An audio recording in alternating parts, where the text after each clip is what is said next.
All right, everybody. Unhappy Friday this time. Coming to you live once again from our humble abode here in Fairfield Township, Ohio. This is the Unhappy Gilmore Show, powered by Green Legion Radio and part of the Green Legion Radio family. We thank you for joining us tonight from wherever you may be and whatever service you're using to tune in. So please, as always, pull up a chair, turn up the volume.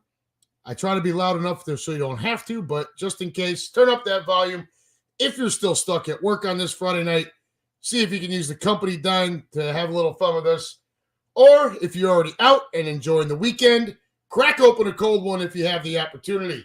And let's have some fun as we close out the work week and look forward to another almighty weekend. Russ Taylor in the room says, "What up? What up, my friend? How the hell are you on this Friday evening?" I know I'm happy that, well, my work week's not over. I've got to go in for a few hours tomorrow morning, which kind of sucks, but, you know, such is life. Got to do what you got to do sometimes, and we're crazy busy at work, so there's a lot going on. So there's that. Russ Taylor, can't crack open a cold when you're on muscle relaxers. Yeah, I saw the back thing. I guess spasms or whatever. Hope that clears up for you, man. I've had some back issues in the past myself. I know that can't be pleasant. So hopefully that gets better for you soon enough. Keaton Harmon in the room. Here we go. Dallas sucks. Dallas always sucks. Even when they beat us, Dallas sucks. Russ Taylor says he's a miserable SOB. Yeah, so I've got to work tomorrow. So, we've had to move the show to Friday night a couple of different times. And on one occasion, Fito and I were in here for 4 hours, I think. I drank an entire bowl full of beer that was sitting in ice next to me here.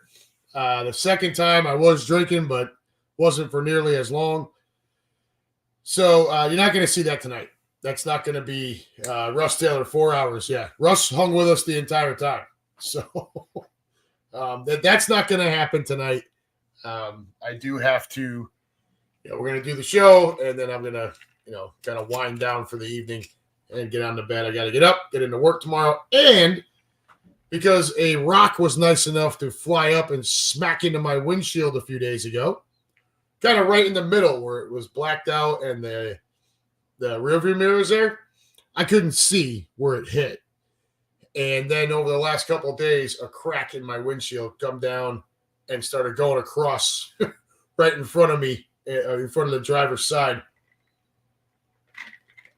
So now I have to get that fixed tomorrow. So not only do I have to go into work, but now I've got to have Michelle take my car and drop it off at 9:30 tomorrow morning, then Uber back home. And then when I get out of work, I will come home, pick her up, and go get the car. I know you guys don't really give much of a shit about that, but figured I'd share because it's pissing me off. That's actually the first time I've ever had to go get a windshield replaced.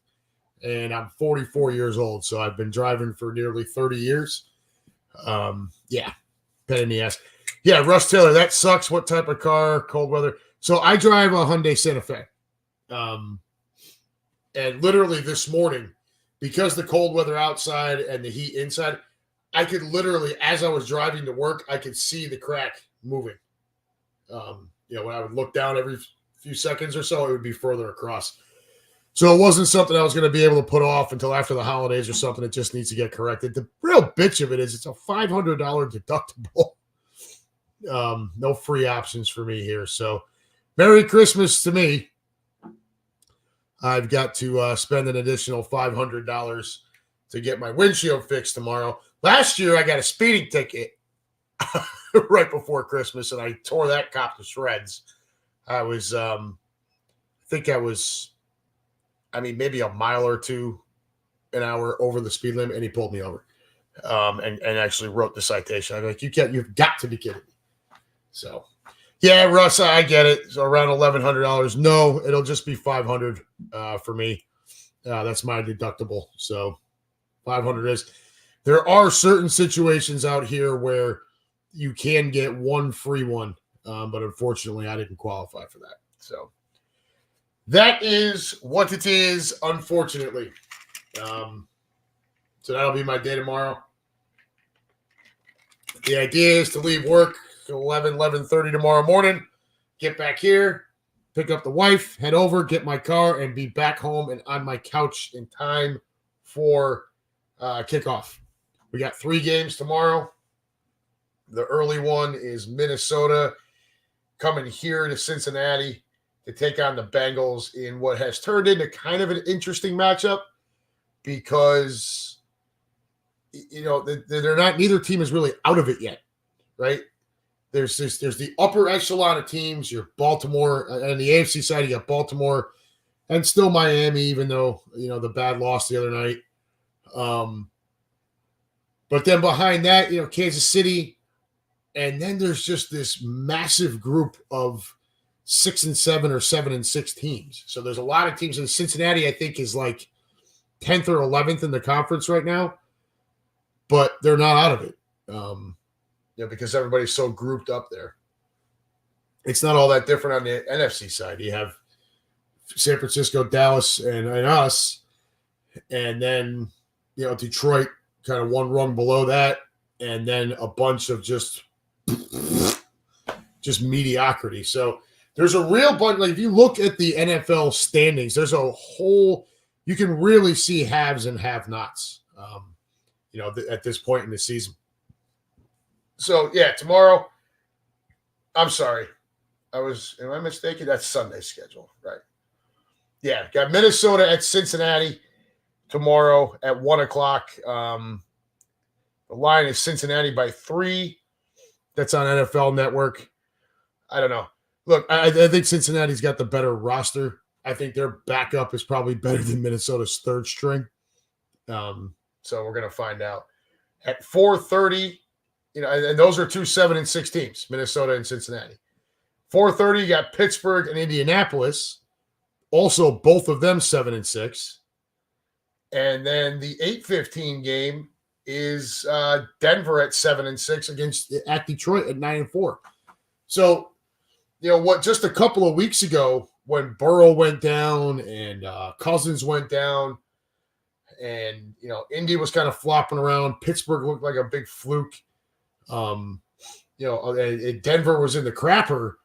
The lineup for today would have been like, oh, God, man, this is just a bunch of barf bag football. Now, I think all 3 of these games have intrigue. I think all 3 of them are kind of must watch if you're really into the league. I know some people are just Birds fans, and so they'll just pay attention to us and kind of what goes on around us with Dallas, Giants, and whatever. But if you're a fan of the entire league, like I am, like I know also a lot of you are, tomorrow adds a lot of intrigue.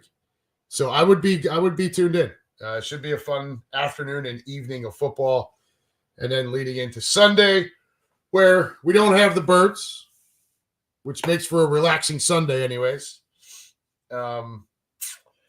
And what do we got on the docket for Sunday? So Atlanta, Carolina, that's horrific. Chicago at Cleveland. Cleveland should smack Chicago around like a rented. But then you have Tampa Bay, Green Bay. Here's a matchup of 7-6 teams. Or I'm sorry, 6-7 teams. The Jets at Dolphins. You're going to see how Miami might bounce back here against a tough defense, though it is in Miami, and the Fish are favored by 9.5. Also at 1 o'clock, the Giants at the Saints. I think this is where the Tommy Cutlets story kind of comes to an end. I think New Orleans probably beats the Giants pretty handily there. You also have Houston at Tennessee. We'll see how Houston can do. Right now, it looks like C.J. Stroud still doubtful, hasn't cleared concussion protocol yet. Kansas City at New England. To expect Kansas City to bounce back and win that game. San Francisco at Arizona. Unfortunately, guys, does not look like this is the week San Francisco is going to get picked off, if they get picked off at all.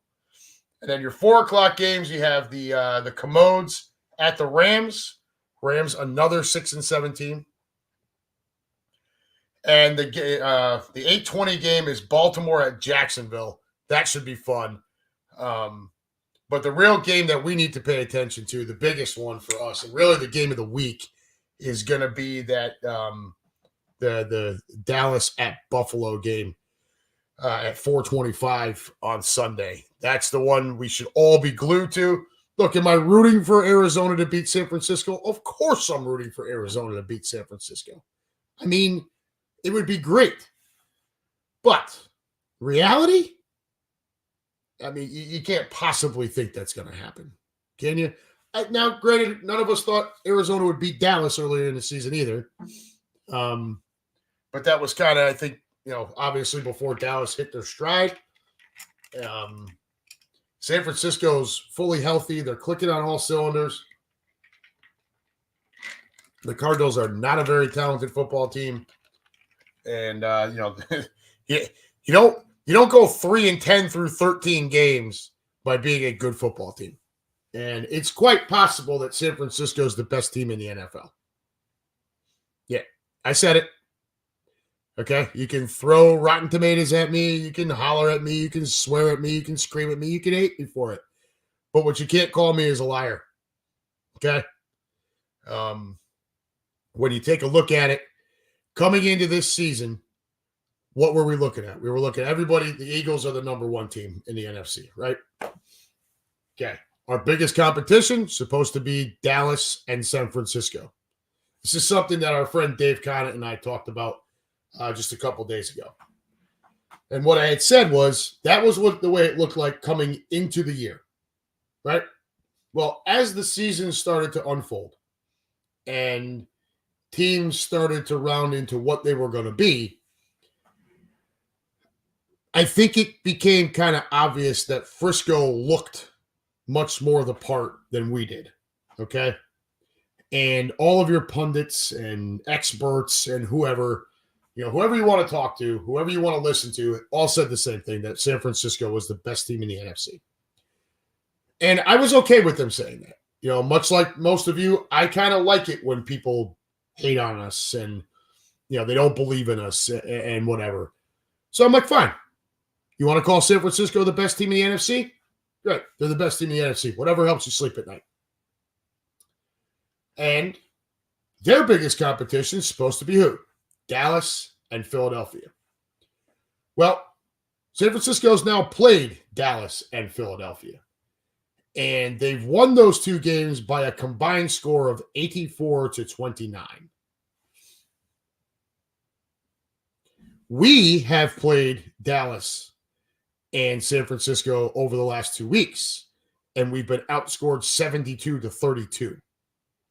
So when you look at the pecking order and just how these games have unfolded, how the season is going, the eye tests of these teams, I'm sorry, guys, but San Francisco looks like the best team in the NFC, possibly the best team in the NFL.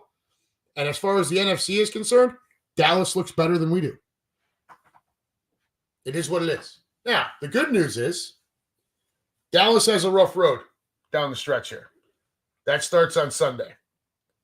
They're going to play at Buffalo. This is a Buffalo team that, since they fired Dorsey as their OC, seems to have found something offensively. Now, I know the game against the Chiefs was more of a defensive battle, but Allen has looked a little better.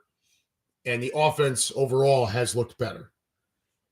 Dallas will close the season at Buffalo, at Miami, home against Detroit, and then they finish up soft at the Commodes.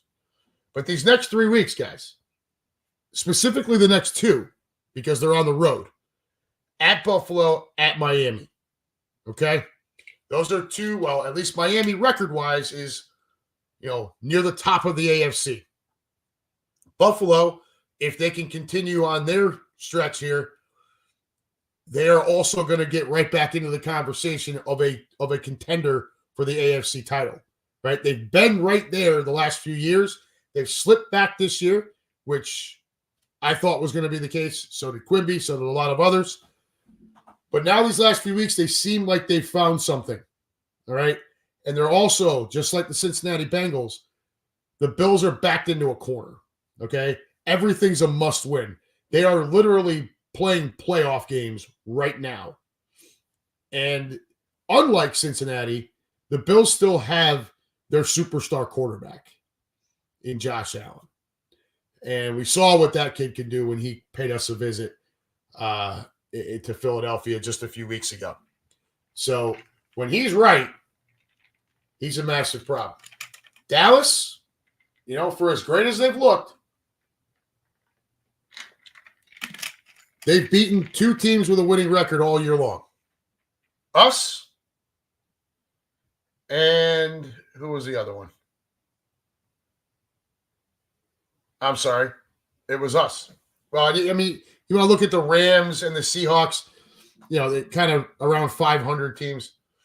And now they're going to have to go on the road. And to keep the pressure on us and the pressure on San Francisco, they're going to have to go win at Buffalo. They're going to have to go win at Miami. Not easy places to play. Look, it's not like coming into Philly. It's not like going into the dog pound.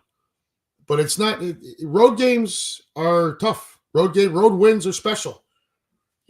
Most teams – there's a reason why most teams do not – light the world on fire on the road. And these are 2 very tough road opponents for the for the Cowgirls coming up here. So we're hoping for Buffalo. Again, guys, I would love to see Arizona pull the miracle over San Francisco. I'm not going to sit here and tell you, this is why Arizona can win. The only reason why Arizona would win that game is if San Francisco just implodes and beats themselves. So I would expect Frisco to come out of this week with a win. I don't know what to make of Dallas, okay? They just beat us, but in their house. Dallas is great as a home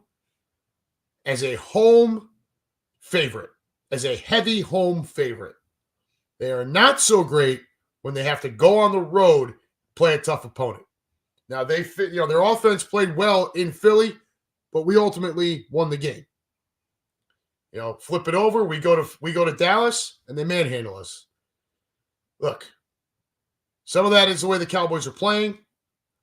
Some of that is the fact that our boys are just beat up, dead tired.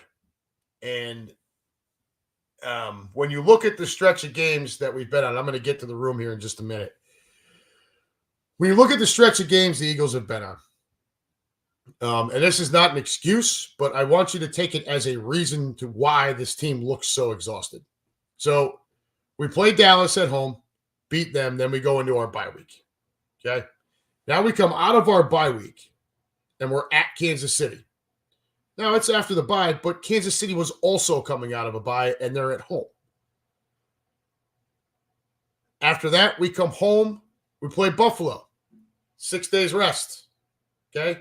Against the Buffalo team that's on full rest, and Buffalo was also going into their bye week after the game in Philly. You can kind of let it all hang out a little bit more when you've got the extra rest coming. Then we're home against San Francisco on 7 days rest, but Frisco's coming in on 10 days rest. Then we go to Dallas, 7 days rest, but Dallas also on 10 days rest.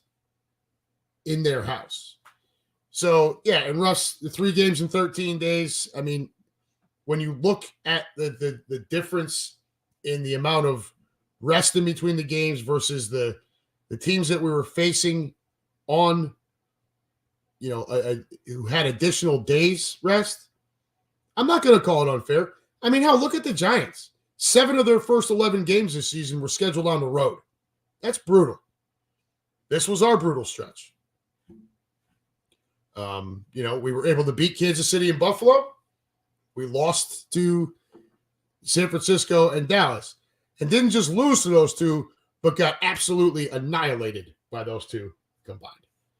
So now Dallas enters their stretch. Just come off a big emotional win versus us. They got to go to Buffalo. They got to go to Miami. And then they got to come. Then they get to come back home, but that's against Detroit. Detroit's defense is no good, but their offense can score points. Finally, they finish up at the Commodes. You're not hearing me talk much about what San Francisco is doing, because really what matters first is winning the division, okay? There is no path to the number 1 seed if you don't first win your division. So the first thing we have to do is get back out in front of Dallas, okay? And if that happens, then we can worry about what San Francisco is doing. But first things first, we got to take care of us. All right, I'm going to hop over the room here for a minute. Then we're going to get to the business end of things, and then the boner of the week. And then we'll bash our birds a little more, and then we're going to call it a night. So, Lou Mancini in the room. Wow, you guys have been going at it over here. Sorry. Andrew Bagley. Good evening, roomies. Happy holidays and all that good stuff. Go birds and clap your hands. Lou Mancini, evening, everybody. How we doing? Michael Halderman says he joined. Nice to see you. Thank you for coming aboard. Always appreciative of new followers, new listeners. Russ Taylor, tell me I'm pulling for the Cardinals in Buffalo. Yeah, we are. But you just heard my spiel on that.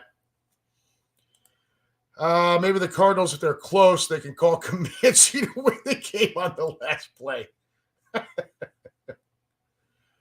Lou Mancini, Russ, division games can always flip-flop. That's the one area where I would say Arizona gets that puncher's chance, is because it is a division game. Sometimes that can happen. But, guys, they're 3-10 against 10-3 San Francisco. It's a bad look. Russ Taylor says, hey, can we talk about Kermit the Frog and his temper tantrum at the end of the Chiefs game? Not a good look. I considered him for boner of the week, but ultimately had to go in a different direction. Lou Mancini says Miss Piggy was upset about that from what I heard. Mr. Musto joined. Welcome aboard. Again, thank you for joining. Pat McDonald joined. Welcome aboard. Glad to see you. Thank you very much. Russ Taylor says you want to fix the schedule, eliminate the Thursday night games, and if not, take Detroit and Dallas off of Thanksgiving.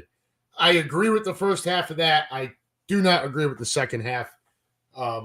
Dallas and Detroit playing home games on Thanksgiving is a tradition. And as much as I hate the Cowboys, it's an NFL tradition, and I don't want to see that go away. I think we're having enough stuff with sports, baseball, football, basketball, moving away from everything we were used to, years ago. I don't want to see it all go away. So I'm fine with it, staying just the way it is with Dallas and Detroit playing home games on Thanksgiving. However, NFL, don't sit there and preach to me about player safety and then line up all these Thursday night games, because that just doesn't fly.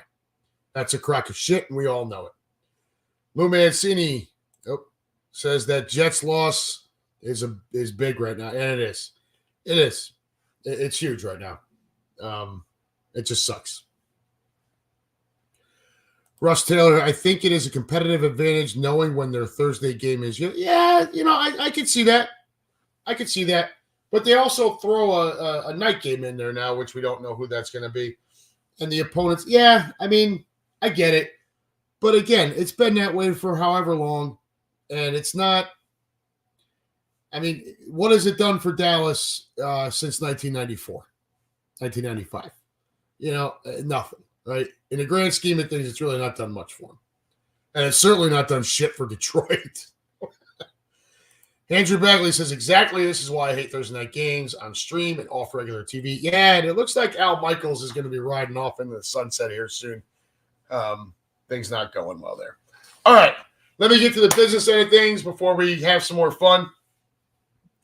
Folks, if you're tuning in on Facebook or Twitter, please do not forget to like, follow, share, and subscribe to the Green Legion. Excuse me, if those services are where you are more comfortable. We totally understand. However, just ask anyone in the room or any of us with the Green Legion. We will tell you that the YouTube channel is easily the best way to interact with us when we go live on stream. So do us a solid. Even if you're more comfortable on YouTube, on Twitter, or wherever, go ahead and get on YouTube, search the Green Legion, subscribe, hit your little bell for notifications, and make sure you share that everywhere, okay? And also share our Facebook stuff, share our Twitter stuff, share our Instagram stuff. We want to flood social media and all of the interwebs with the Green Legion and with Green Legion Radio. If you cannot catch our shows live, you can always watch or listen later on any of these services previously mentioned, but also Spotify, Apple, or wherever you get your podcasts. Folks, the All-Pro Green Legion Players Show at Chickies and Pete's in Marlton, New Jersey, every Monday night from 7 p.m. to 9 p.m. live on Fox Sports The Gambler, 102.5 FM in Philly and South Jersey, on the iHeartRadio app, and foxphlgambler.com. This show features soon-to-be Hall of Fame wide receiver Irving Fryer, Eagles insider Dave Spadaro, player agent Gerald Colton, the Green Legion radio crew, and, of course, a current Eagle. That is an Eagle on the active roster. This coming Monday night, I believe it's Keely Ringo. Okay, so that should be we get a guy in the secondary, and I'm sure the boys will ask him some tough questions here and there. They do have a good time. It's a great 2 hour. Listen, if you find a way to spend 2 hours listening to something, that's the way to do it. Okay? That show is awesome. All right, they do a great job. It's very informative, keeps it kind of bird-centric. And yeah, I mean, just like I preach Bud Light Baseball Brunch with Chris Sack and Greg Murphy all during the NFL season, the All-Pro Green Legion Players Show on Monday nights is not something you want to miss. Tune into that. Again, 102.5 FM, Fox Sports The Gambler in Philly and South Jersey, Fox Sports The Gambler on the iHeartRadio app, and foxphlgambler.com. As for this show, the Unhappy Gilmore Show, still looking for more sponsors. Drop me a line if you want more information. We're not asking for a whole lot of cash here, guys. Just enough to kind of cover expenses. The rate will be locked in to be reviewed after a year, but no ask for increase, just to make sure it's worth it for all parties involved. So if you like this show and you want to see it continue, you think we're having some fun here, give us a shout. Try to help us out a little bit. I do have a friend of mine running a tree service down in the Tampa Clearwater area. Sounds like after the new year, we're going to hopefully iron out him jumping on board as a Green Legion sponsor. And what you get from that is we'll do live reads on the shows and advertise across all of our social media outlets. So, if you're in Philly, South Jersey, if you're here local in the Ohio area, if you're in Tampa Clearwater, some other place where the Green Legion has a nice big following, don't hesitate. We can probably help drum up some business for you. So drop a line if you're interested in sponsorship. Again, we are not asking for much. Drop a line, and I'll provide you with some details. As far as Green Legion invasions, well, folks, we've been telling you since the schedule release, he who hesitates. And I'm sure there's quite a few of you out there who found out. The bus trip against the Giants is to close out the season is all that's left. And to be honest with you, I am not sure how many spots are left. So if that's something you're interested in, get on over to trips.greenlegion.com and get signed up. Okay? Book it. There are still availability for the home tailgates versus the Giants and the Crimson Pigeons. However, like we've been telling you since the schedule release, just like the road trips, those home tailgates will sell out as well. So again, if this is something you're interested in, get signed up. Trips.greenlegion.com. Mike English in the room. English says he who hesitates gets flexed to a Monday night. And just for all of you who, all of you listening now or may listen later, if you're not familiar with the way the Green Legion works, and I'm just throwing this website at you, trips.greenlegion.com to get signed up, and you have questions, please don't hesitate to ask them right here in our chat room. This chat room is always filled up with people who have either traveled with the Green Legion, done home tailgates, both, whatever. You can drop a line to me on social media. I am more than happy to answer any questions you might have. And if I can't answer them, I will get you in touch with the people who can. Okay.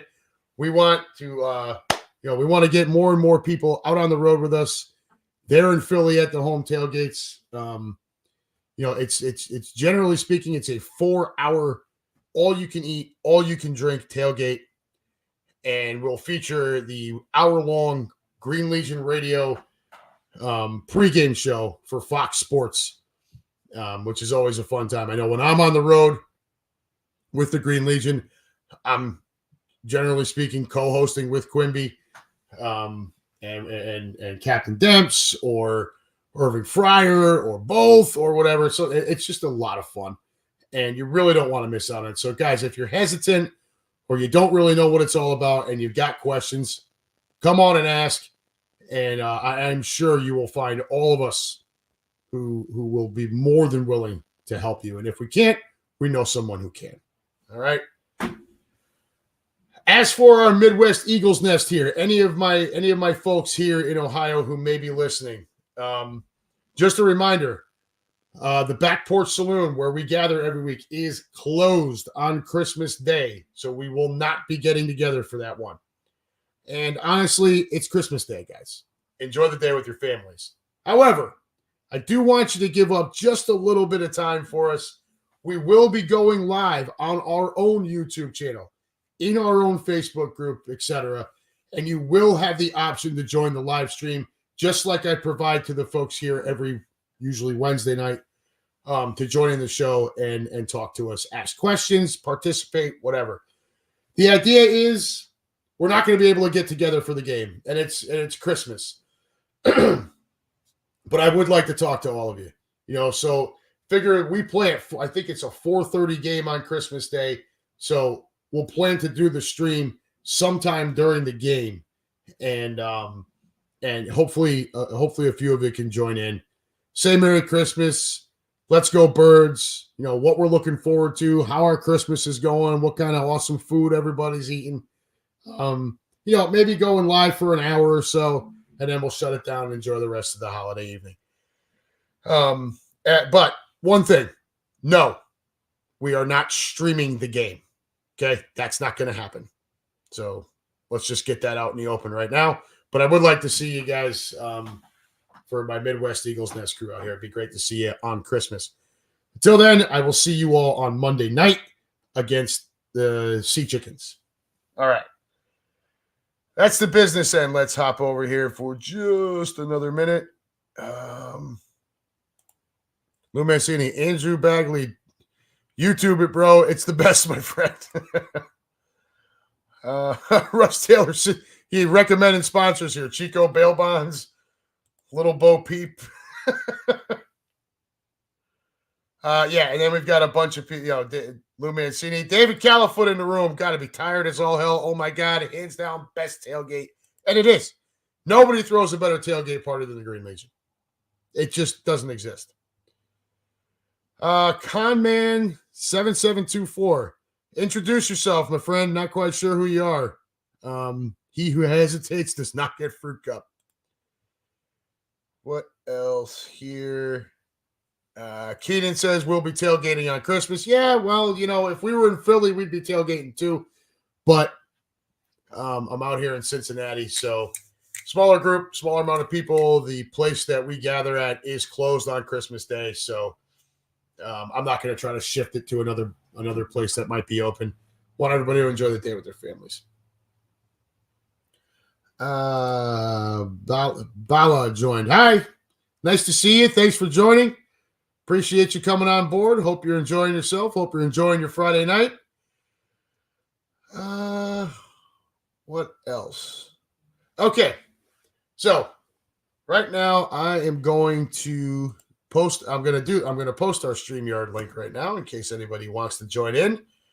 What I'd like to do now before we get to the boner of the week, and if you look in the comments section, you're going to see a link for StreamYard. This will bring you click there. It'll open up another page. You can join the show.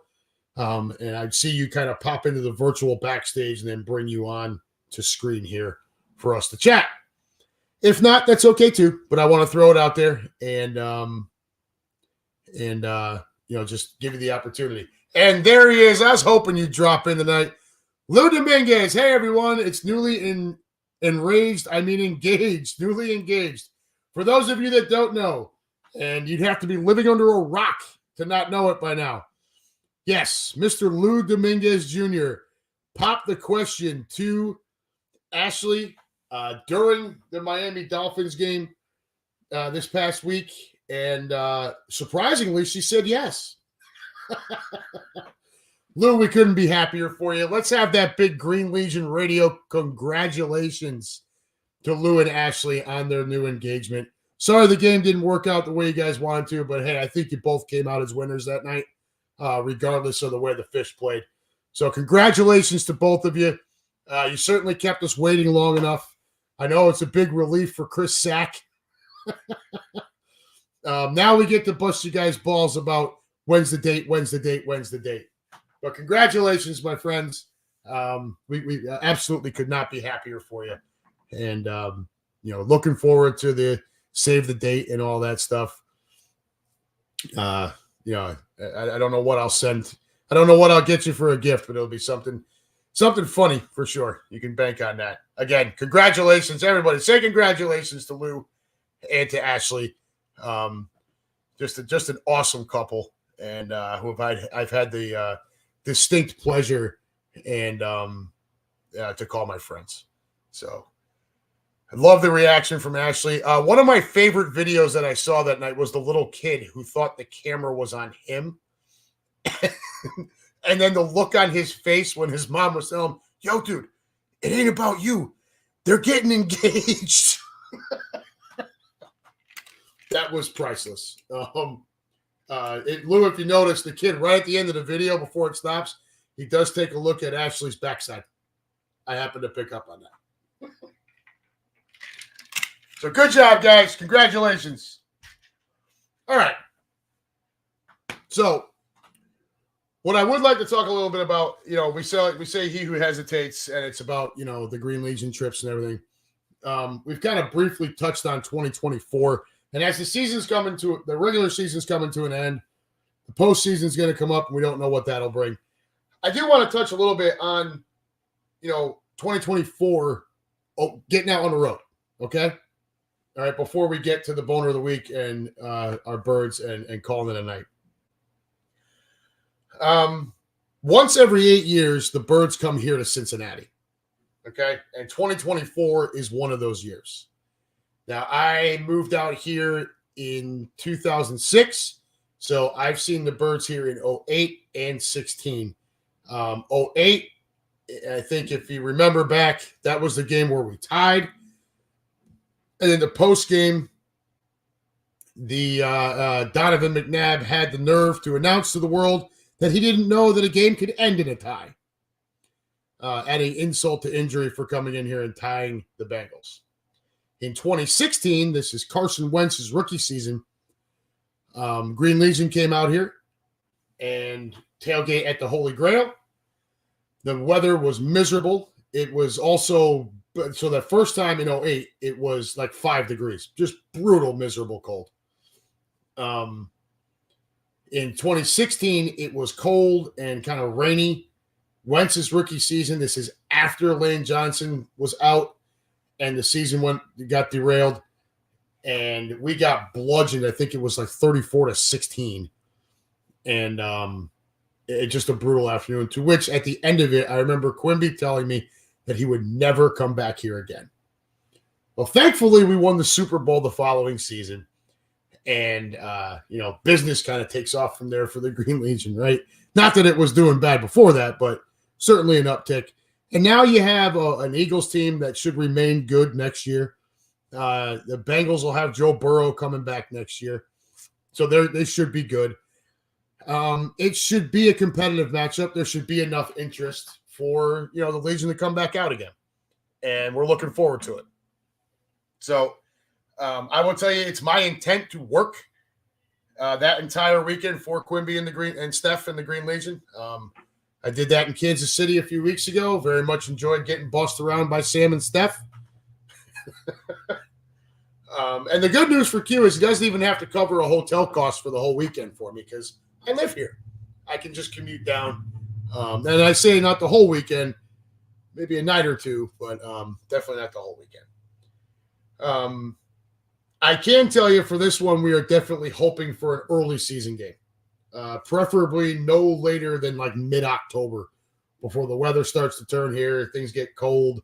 You run the risk of really like kind of what we faced in Kansas City, just wet, cold.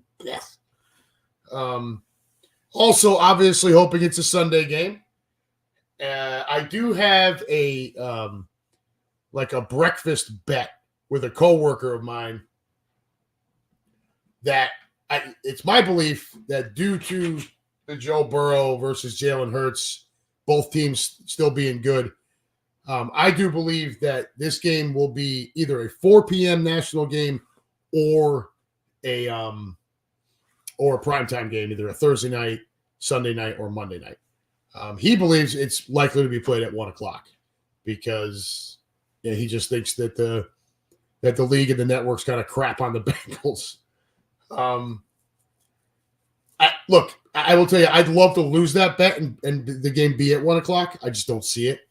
And it's not really a must-have early in the year because I live here. It's and there's no travel involved. But considering my belief that it's going to be 4 p.m. or prime time, I'd rather not, freeze my junk off at Paycor Stadium down here.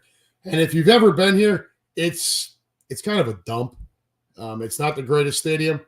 The seats are green, which you've heard us talk about if you pay attention to Green Legion Radio.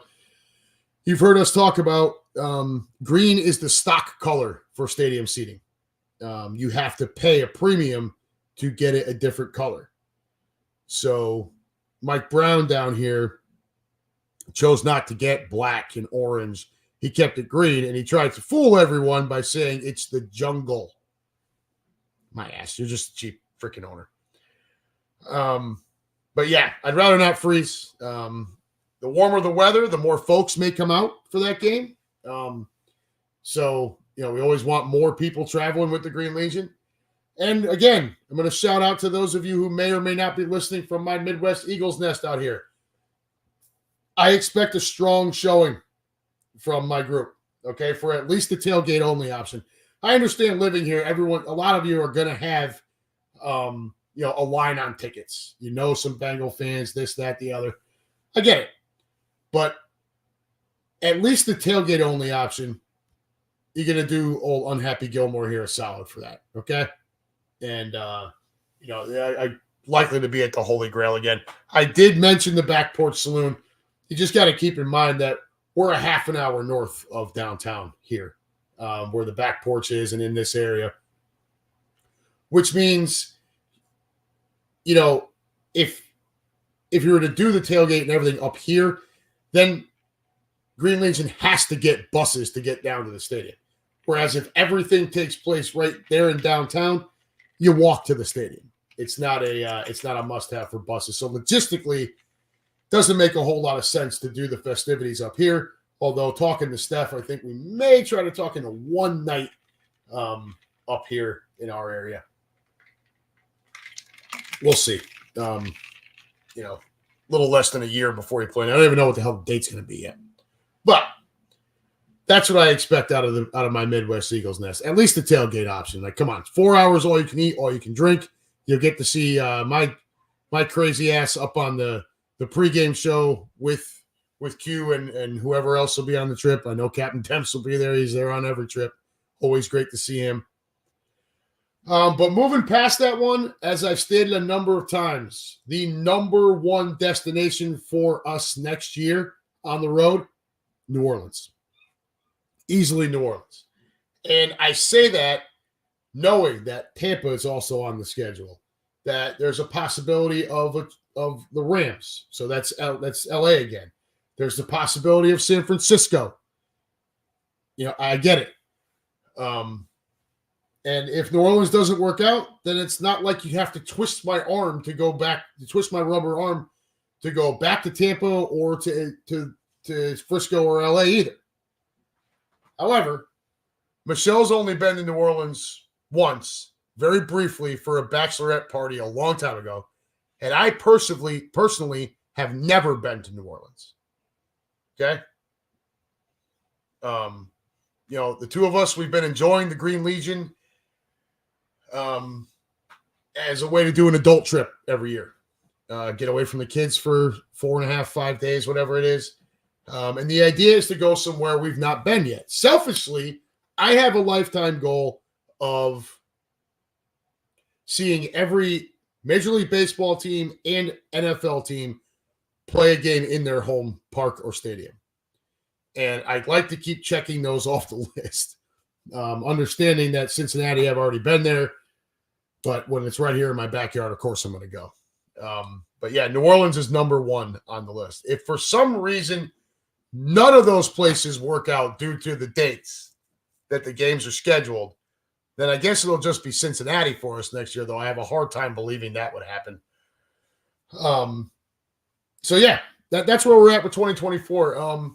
The ideal situation for us is Cincinnati in September and New Orleans sometime before Thanksgiving. Once Turkey Day gets here, for us, the travel pretty much shuts down. We still got kids that are younger. Brooklyn will only be 11 by this point next year. So, Halloween's on a Thursday. So, if the game falls, if one of these is a Thursday night game, I'm screwed. But, Halloween's a Thursday. Thanksgiving, we're not going anywhere. Christmas, we're not going anywhere. New Year's, we're not going anywhere. And my current job, we are extraordinarily busy from Black Friday pretty much through the end of the year. So it becomes very hard for me to take additional time off, during that stretch. So we try to get it all in before Thanksgiving. Excuse me. Shit. So what about all of you? I see English lighting up the scoreboard over here. Saints, right off the bat. Boom. Yep. We're at Tampa again. Keenan Harmon. Charbroiled oysters, gumbo, Bloody Marys, and hurricanes. Yeah, man. These are all I've never been there. And I want to go. And I want to go not just for the game, obviously. I want to see the sights. I want to go see the graveyards above ground. So the stuff you see on TV. It looks cool. I want to walk through the French Quarter, all that shit. I've never done it before. Mike English, we are at Baltimore. Yep. That one, I would assume Green Legion is going to be a bus trip down. So obviously, I'm out here in Cincinnati. That becomes tough. Keenan Harmon says frozen junk is no joke. Reese, thank you for joining. Looks like we've had a few new faces in the room tonight. Always appreciative of any new faces that decide to drop in. Keep spreading the word, man. Help us out. Glad to see you on board here. Mike English, half hour is nothing in general. Game day near stadium. Yeah, I mean it's so you're talking about back porch in our area here versus down at the banks. So yeah, we're going to we'll cross that bridge when we come to it. Keenan Harmon, 2018, NOLA was my virgin experience with the Green Legion. Not ashamed to say I got turned out. Did you get turned out or turned out? Because there's a difference. Mike English says strip clubs too, and Keenan backs it up with the sidewalks are strip clubs. Oh boy. I don't think I'll be allowed to take that trip without the wife. So where are all of you planning to go? Keenan, I know you guys take a trip a year. English, I know you get on the road when you can. Lou Mancini, we're still trying to drag him out. Califoot, well, he just bought a house, so I don't know what his availability is going to be. What do you think, guys? New Orleans, Cincinnati? Where are we going to go? Where are we going to meet up? Those are your best opportunities to meet up with my crazy ass. We'll be right here in Cincinnati or down in New Orleans, depending on the dates. Mikey, it was one time I went there and bought beads by the gross. Jeez. Okay. So, yeah, I kind of just wanted to go over 2024's road trip stuff real quick and what might take place. But now we're going to move to, Keenan chimes in. Timing is right. Back to New Orleans. Hell yeah, man. We're going to put this up again here for anybody who might want to chime in. Might want to jump on it. All right. We are going to move to so I've seen a lot of new faces drop in this evening. So for those of you that are new to us, we have a section of the show every week we call the Boner of the Week. This is where we pick out some idiot in the world of sports, be it a player, a coach, a commentator, a broadcaster, a schmuck like me doing a podcast, what have you. Somebody that does something stupid that we can pick on them for here on the Unhappy Gilmore show. And this week is no exception. Now, it would have been incredibly easy to just keep calling out our own, with the Eagles for the horrifying play versus Dallas.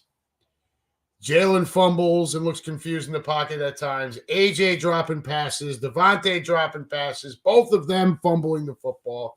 The coaching staff and its continued mess. But we've got time for that. And while we've got no problem with keeping things honest, as you're well aware, there's a far more deserving person of the award this week. And if you guessed Draymond Green, you would be correct. Okay, and I see Sujung Kim joined. How we doing? Thanks for coming aboard. Liking and seeing the new stuff. Keep spreading the word, everybody. If you guessed Draymond Green, you'd be exactly correct. I don't really, who did I mention? Someone earlier I could have gone with Patrick Mahomes earlier or Andy Reid or both of them combined for their actions and reactions after their loss to Buffalo, the whining and crying about the penalty. Look, it was a penalty. Okay? No, you are not owed any kind of warning before it. Well, he's been doing it all game, so they shouldn't have called it. That doesn't make any sense. You can call holding on every single down, too. It's just a matter of how much the refs are willing to let you get away with. So there, you lost. Shut your mouth. Now, did it negate a fun play from Travis Kelce? Yeah, it did. Well, it's about time something didn't go your way. There you go, David Conant. Right on cue. Mahomes is a crybaby. Bada bing. Mike English, F. Andy. Keenan Harmon, Brazil would be great. I'm not on board with that. I don't want the Bird staff to go overseas. This year's schedule has been brutal enough. I'm good. Anyways, back to our boner of the week here. Draymond Green takes the cake, guys. This was way, way worse. Uh-oh. Hang on now. Lou Mancini joins the room. Yeah, it's me again. How you doing, brother? I'm doing good. How are you? I'm all right. Long, work's been rough, but we got a couple more weeks of that, and then things will start to die back down again. So where were we? Draymond Green. Ah. Yeah, so yet another incident getting him tossed from a game. Yet another suspension, this one indefinite. And, so if you missed it, he spins away from the Suns center, Yusuf Nurkic, and in the process hits him in the face. Oh, that was a total haymaker, man. Yeah, dude.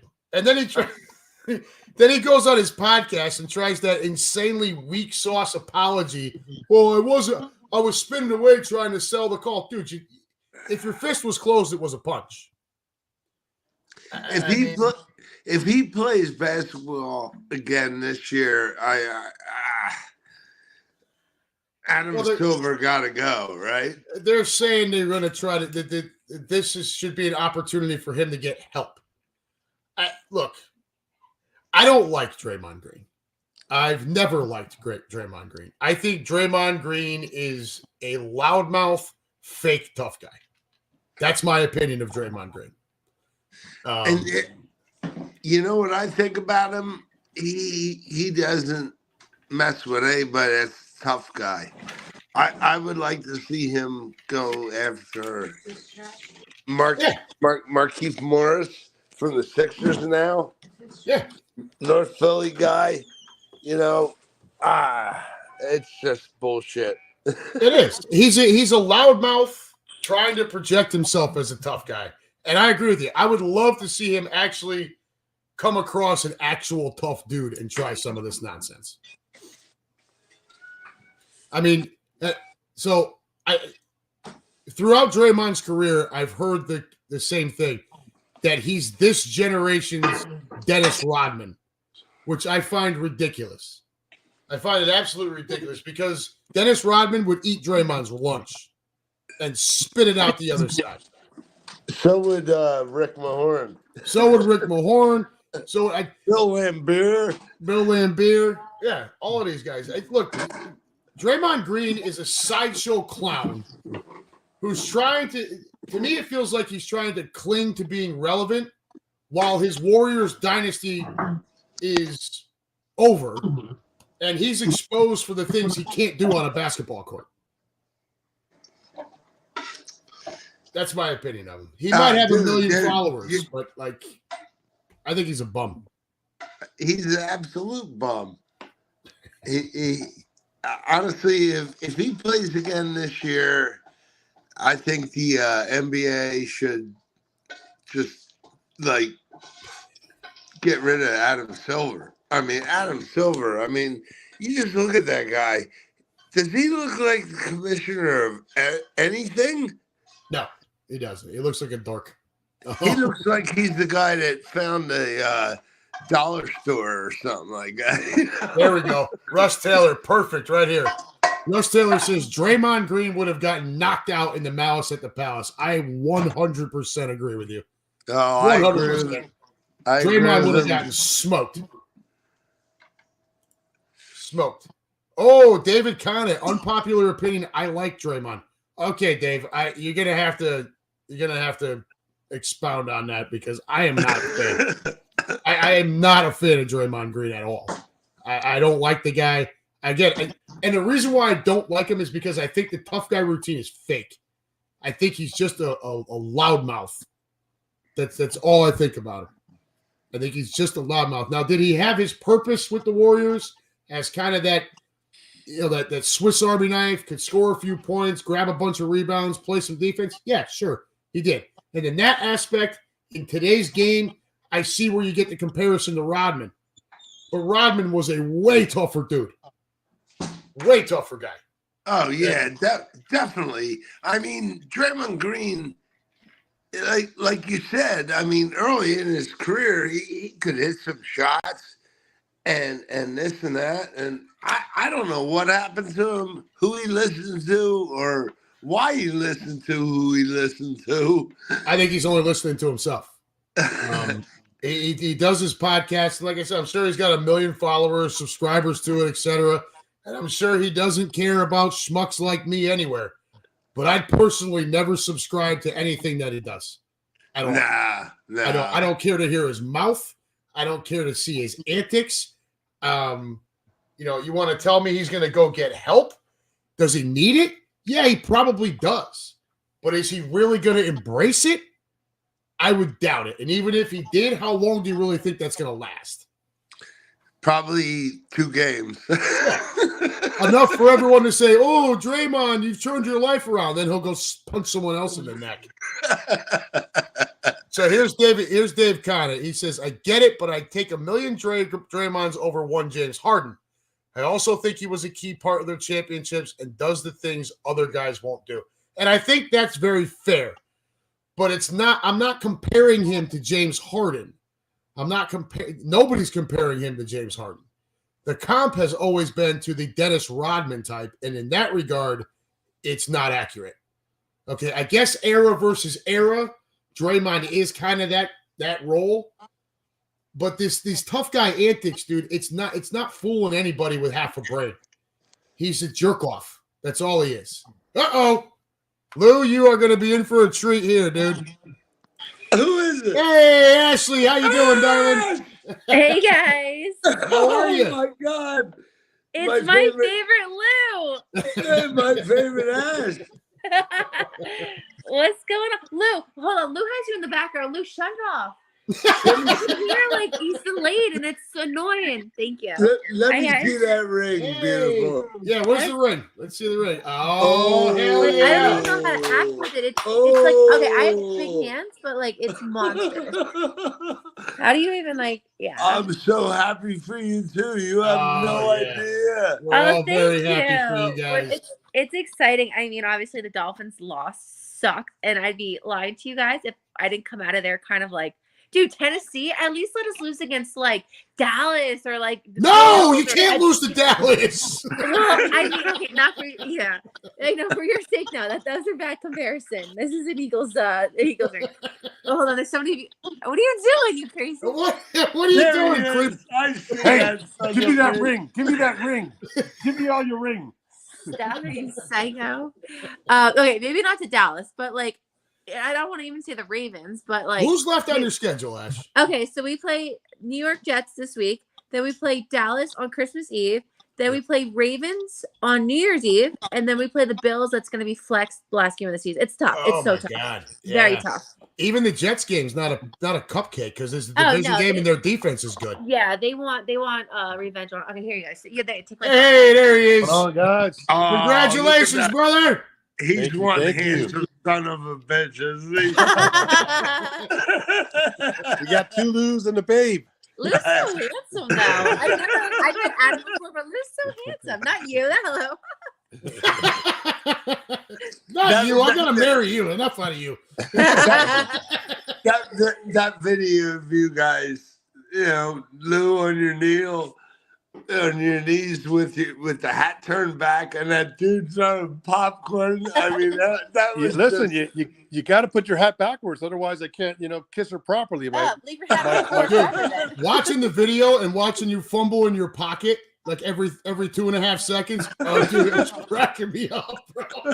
Listen, I wanted to make sure it's still there. I'm with you, man. Did he That really was so look at my awesome. butt? The kid? Yes. Yeah, the kid did. Did you watch it? Did you check? Yes. I saw that. Right before the video ends, he does this. Yeah. Like his eyes are up, kind of looking at you, and then he looks down. I'm like, got him. He was like, oh man, they weren't looking at me. Oh my goodness. Start him young down there in South Beach, huh? Absolutely. Hey, so what do you think, man? Did I nail it? I mean, I people are asking me if I was nervous, if I. Of course you were nervous. I was, but I mean, what a moment. I mean, I know she's from Jersey, and it would have been cool to do it in New York at the Empire State Building or whatever. But Central Park, Rockefeller. But we both love sports. Yeah. Monday Night Football under the the lights. I mean, what a better place to do it, right? Yeah, dude, you could have done it in New York. You could have done it anywhere, but I think it's important you did it someplace that's special to both of you. Absolutely. Right? Yeah. Not just a place that's special to one or the others. Place that's something you share together. That's what's important. And you nailed it, dude. Even the message on the screen was freaking awesome. Yes, it was. You're gonna do cool. Look, everyone out there who wants to do a proposal at a game, take a page out of Lou's playbook here because that's how you do it. Thank you. Right? Yeah. So, I mean, so that was great. I gotta ask, how did you guys get that on the jumbotron? I reached out to my rep and I told her, I wanted to do this. You got to do it in advance. I called her about a month out, and then you got 2 weeks to the day of the game. You got to pull the trigger on it and make sure that you're officially locked in. And then not just that, but the day of the game, you got to send a picture. So they can see what gear you're wearing, so they can make sure the jumbotron guy can identify you. Oh, wow. It's a whole lot that goes into it. You got to make sure nobody's blocking the shot. So I had a couple of guys that I told them to stick around and get it on their phone and make sure they weren't blocking the shot. So yeah, a lot went into it. It's a whole production, and yeah, it's amazing. Keenan Harmon says you are the newest member of the Ball and Chain gang. Happy to be aboard, fellas. That's funny. Yes, You know indeed. what? You know what though? That's one ball and chain that I wouldn't mind me connected to. Man, I'm ready to be a loose girl, not the LU, LOU. Yeah, Russ Taylor's can Lou arrive like Randy Macho Man Savage? Oh, I could next time. Oh. Yeah. So you've been doing that on game day still, or that was just like I once did in it a a while couple thing? times, yeah. And I will. I could make it a thing. Oh, I please can. no. What are you talking Oh, about? yes, come on, Come on, Elizabeth. Especially with that new venture you guys got with Yeah. the sports travel. The gimmick can't hurt. It can only help. It could be a Adam, thing don't for sure. encourage him. Oh, I am totally encouraging Yes, this. he is. Hey, dude, the only thing that would have made the proposal better is if he did it in character. Oh, yeah. Come on, Elizabeth. You want to marry me, don't you? Thank you, Jesus. He did not. Why you gotta do it, Elizabeth? Gosh, it's so embarrassing. You know what? The Macho Man, I'll tell you, Lou, he was one of my favorite ever. Oh, he was the greatest character in all of wrestling. Oh, he man. was awesome. Amazing. Yeah. I saw him at the Philadelphia Spectrum Ooh. Oh, wow. wrestle Hulk Hogan in a steel cage match. Oh, Nice. that's It freaking was awesome. a bloody mess. It was the greatest thing I ever saw in my life. Adorable. Russ, All right, let's talk birds. What do you got? I mean, You got if Seattle this week. Why? Let me ask you both this. Why is Dallas ahead of you guys right now? If you have the better conference record, because they have the better division record right now. Oh. They've played more division games than we have. okay, yeah, it's not the record; it's just the amount of games They've played. played more division games and won more. Because And they played it'll more. it'll balance out at the end. And If then we it does, We still have 2 games against the Giants. That's right. Yeah. If both of us win out, the Eagles will win the division. got it. Because Okay. by I got a way of question. the Giants games. What about DeVito? I'm on the train. Jersey boy, Italian. I love him. I'm sorry. You guys are my friends. Oh, But- God, I love them too. Hey, Okay, good. you guys know where I'm from. You know I'm a New York kind of guy. Yeah. However, I actually love this because, and I love it from the viewpoint of a Philadelphia Eagles fan. The Giants fans are eating this up, and the only thing this is doing is further setting back their franchise. Yes, Mm. it Okay, is. because the more times they win, the worse their draft pick is. Right, which means they're going to miss out on these quarterbacks that are coming out. I see where you're And it's proving that this kid, who by the way was a washout at Syracuse and still lives with his mother, is a better quarterback than their $40 million a year punk from a basketball college. And they're still on the hook for that money, regardless. So For they're one more in a year. they can't They win. got to do it. They can't cut him this year because the dead cap hit is too big. They got to keep him for another year. Exactly. So all this Tommy Cutlets shit is doing, setting that franchise back even further, and I am here for it. Yes. As you go like this, da-da, da, mwah, mwah. I love it. I mean, Look, it's yeah. funny. It's fun to watch. It's more I fun as an wonder- Eagles fan to watch the Giants fuck themselves. Yeah, I wonder if the Giants are like saying, why do we give Jones that money when we got Danny DeVito? Don Danny Bosco DeVito. Prep. Don Bosco Prep. How about Yeah, we them all said it. apples? We all said it. You should have paid Saquon and put the franchise tag on Blues Clues. That's what I call Daniel Jones. Blues Clues. I forgot about that one, Adam. That was hilarious. Yeah. So, look, as far as Monday night, guys, I mean, it's a must-win. It is a must-win football no game. doubt, no doubt. When you play a 17-game season, you can't go into a 3-game losing streak and expect to be called a good team. Doesn't work that way. I'm just a little worried that after those 2 ass whoopings in consecutive weeks, how are we going to fix that in 1 week? Well, so here's the part of the show that I was that was hard for me to swallow. I'm not convinced that we don't have a Coach Nick problem at this point. His decision making is shit. You got gifted an extra day's rest for an already very tired team. And what'd you decide to do? You wake up Monday morning, you have to get on a plane, and you decide to fly to Philly from Dallas instead of flying straight to Seattle. Stupid. Look at the stretch this Eagles team has had to go through, right? We come out of the bye at Kansas City, who's also coming off a bye. 6 days later, we got to play Buffalo at home against the Buffalo team that will be heading into their bye after that game. Then the last 2 weeks, we've played a team in Frisco and in Dallas who is on 10 days rest while we're on 7. Our boys are exhausted. And this dumbass decides instead of going from Dallas straight to Seattle and enjoying that and having that extra day's rest to fly to Philadelphia first, thus forcing the team to now fly 3,200 miles across the country, basically negating that extra day's rest. Yeah. It pisses me off. Adam, I got a question for you. Can the Players Association or the owners, I know they're going to follow the money. I know it's all about the bucks, but man, could this be on the table next year? These flexing of these games late in the year when teams are battling for a number 1 seed and all that, it's not fair to the players or the fan bases. I mean, do you think there's any shot, or at the end of the day, the TV networks are going to rule the day? Yeah, the money's going to talk, dude. Unfortunately, it's just so much money. It's not like just barely moving the needle stuff. It's just a god awful amount of money that's split up amongst these networks. What they really need to do is evaluate that Thursday night game, though. Yeah. Did you see that last night? I mean, what a disaster of a game. Dude. I'm surprised the Chargers coach wasn't laid off at halftime. Richard Sherman was clamoring for it at the halftime, so he should fire him now. I mean, look, I think you, me, and Chris all said that we were surprised Brandon Staley held on to his job after the playoff disaster last year, right? Yeah. Dude, if it was up to me, that guy would have never got back on the bus from the stadium last night. I would have left his ass on the Vegas Strip.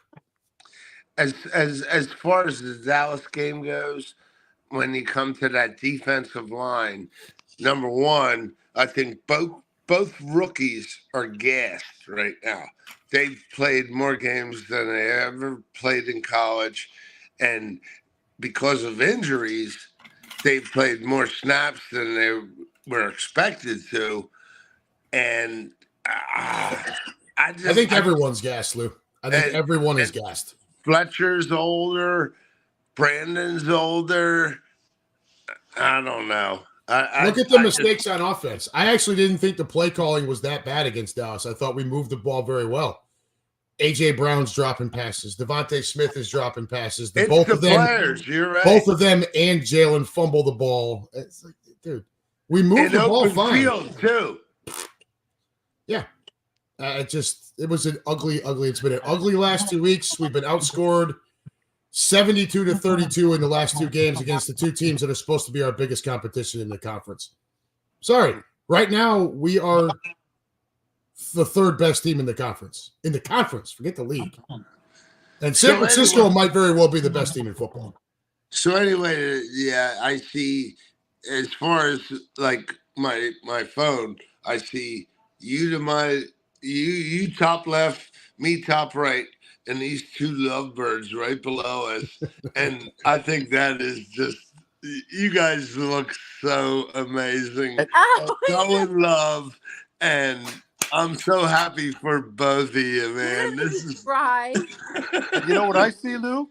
I see Adam has the backdrop of a couple of brick walls in between me. Oh, stop. And so I feel like a man that's about to go to prison. Oh, you never fail, man. I can't wait to see your next year's back to school picture. Oh yeah. Oh yeah, those are great. Oh, that's man. good. Those are. We might be married by then. We're looking at a summer wedding this year, actually. So he actually may be married by then. We Nice. very well. Yeah, I mean, listen, Yeah. you guys love sports, and when is the most dead time for sports? July, right? Right after the All-Star break, dude. Exactly. Yeah. So, right, we want to do it definitely before football season, so that's what we're targeting, a summer wedding. So you guys looking destination type We're, wedding?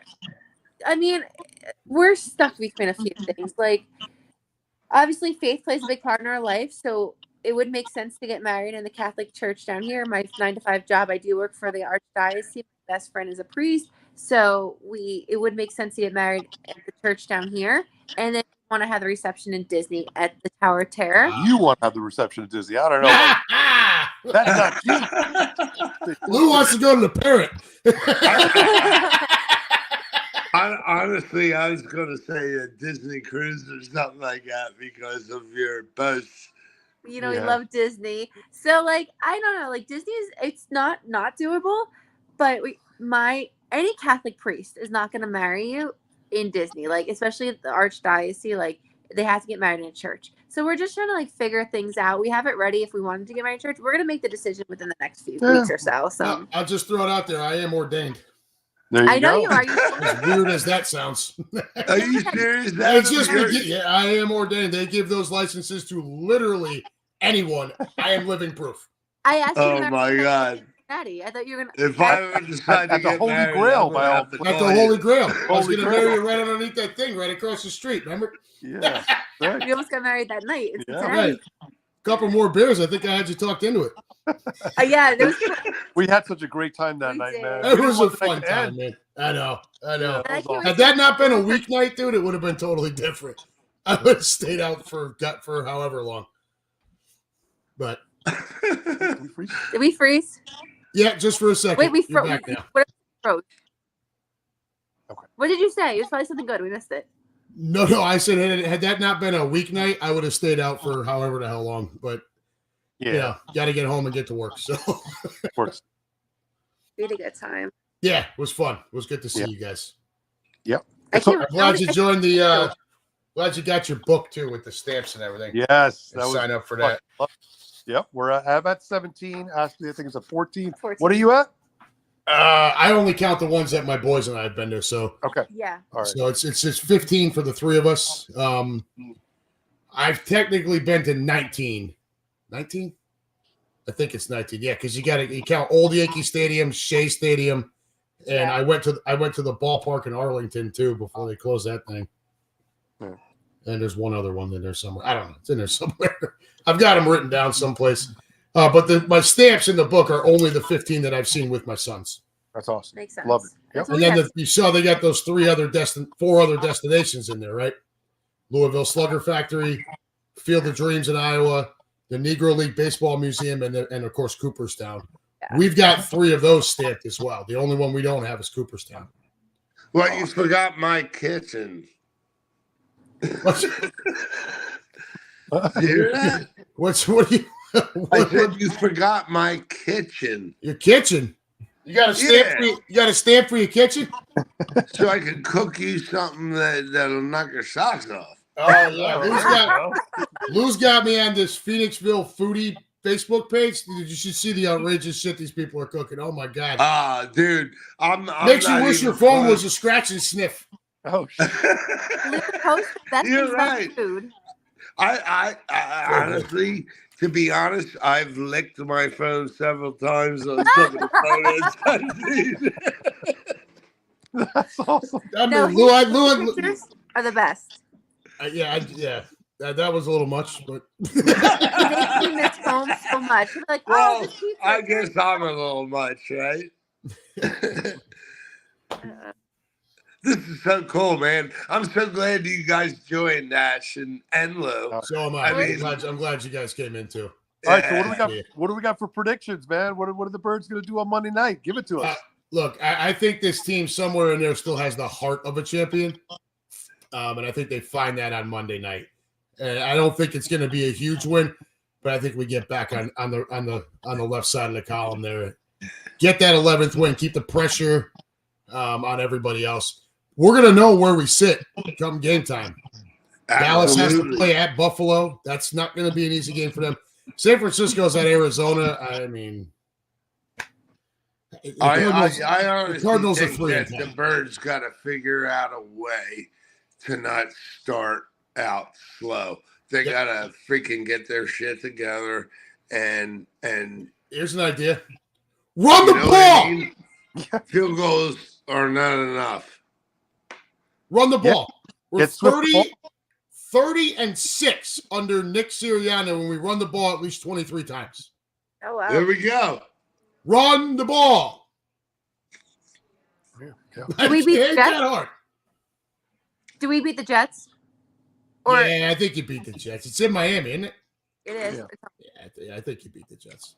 Yeah. I'd say You guys could probably maul the Jets. I mean, what? Good. Zach, That's why I love you. Zach Wilson had himself a nice little game last week. I mean, does anybody really think that kid's going to do that again? I mean, there are a lot of hot moms in Miami, so I can't be motivated. Motivated or distracted would be more my True. Well, a little bit of both. Hey, you start with hot moms, dude. I'd start with his own mom. Ooh.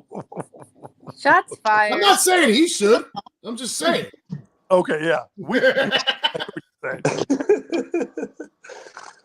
No, yeah, I think you beat the Jets. Dude. I just think you're a better team. Yeah, like it's just the talent. At some point, talent just overwhelms, right? And Zach, yes, their defense is really great, but if they're hung out to dry on the field like that for too long, I don't care how many Sauce Gardners you got. Sooner or later, somebody's getting beat, and nobody keeps up with Tyreek Hill for an entire game. Terry's Nobody. questionable on Sunday. Yeah, he'll play. Sure hope. He'll play because you got to keep the pressure up on Baltimore too. Yeah, no doubt. You got to keep it on them for that one seed. And Baltimore has a trip to San Francisco coming up. I think it's next week. Yeah, and they're playing Jacksonville this Sunday, so that's not going to be a game too. So this is no cup Jacksonville sneaks up on people, man. Yeah. So you got to you got to keep the pressure on Baltimore. And I think you will. I think you beat the Jets. I think you beat them pretty easy too. To be honest with you. No. Well, listen, for Green Legion purposes and for obviously what we're trying to do, how about we just get together in Vegas and have a rematch? That'd be awesome. we can have both fan bases out there. Look, I know Miami, the short end of the stick a lot of times, but there are, and you've seen it, there are a lot of passionate Dolphin fans. Yeah. And, it is the oldest franchise down here in Miami, which is still, not as old as other ones, but Miami's got some vocal fans, so it'd be really awesome if the two of us can see each other in the desert. And we get married with Elvis and all our friends, Eagles and Dolphins. I tell you what, I come out for that, but I'm not paying that Green Legion package price for the Super Bowl. Yeah, dude, they're talking $10,000 for Super Bowl tickets. Yep, no doubt. I mean, it's double the price crazy, of what we man. It's just never gonna. I will never pay that. Now, if you guys decide to get married out there, I'll come out to Vegas, and I'll figure out a way to be there for that. But going to the game, that's just out of control. I understand you guys doing it. I get it. Got it. I've got 3 kids and stuff, so I can't go spending $10,000 on a Super Bowl ticket. Yeah. If I wanted to stay married, anyways. Right. My wife's cousin was friends with Goodell. Oh wow. When he was just like a lawyer for the league. And we had an opportunity to go see the Eagles eventually lose to the Patriots. What was that, 2004? Yep. Jacksonville. And, I still say we were the better team that night. I do too, but the price of travel and hotel, it was kind of a last minute thing, and then I forget, there was another Super Bowl that was in Houston that the Eagles ended up losing in the championship game. I think maybe it was 08 against the Cardinals. Does that sound right? That game pissed me off so much. Yeah. I was so mad after that game. Because we got down big early and then came back and took a lead. So I think Selleck scored a touchdown late, and we took the lead. And Arizona hadn't done shit on offense the entire second half until that last drive. Like, oh my God, I watched that game. I was so mad. I watched that game at the VFW, and it was like, shoot me now. Kurt Warner was the quarterback of Arizona then. It must be nice to have Super Bowl memories. It must be nice. Just saying. You know, Lou's got one. What? He's got memory of at least going to one. What He's a little kid, but who is this? Did you guys freeze up again? No, you're good. There you go. Good. Yeah, I thought you froze up for a second. But yeah, Dominguez, you've got one memory of going to a Super Bowl. I mean, you were a No. little. I thought you were talking to Lou. No. Yeah, see, I was confused there too. Dolphins have been to a Super Bowl in your lifetime. They've been to 2 in my lifetime. I was very young though. I don't have a recollection of it. 84? They went in 82 against the Redskins and then 85 against the 49ers. Yeah. I was 7 or 8 years old. I was not into football back then. Ah, got it. It was That's too early. I grew up 80 football and baseball and basketball fan, and football wasn't really in our household. So I didn't come around to football until a little later when a guy, Dan Marino, started throwing the ball around. Nice. Well, that was his big year, was 84. Right? Like, Yeah, that was when but he I mean, busted loose. but I was too young. I was too young. is what You I'm were trying too to young. say. I got it. So, Yeah. I just didn't. I don't recall those Super Bowls. No. That Super Bowl was when the 49ers destroyed the Dolphins, if I'm not mistaken. 38-16. As Dave Conant would like you to know, if you're a Dolphins fan, you had your Super Bowl. Unfortunately, my 49ers beat you. There it is. January 20th, 1985, in Palo Alto, which is right, in San Francisco's backyard.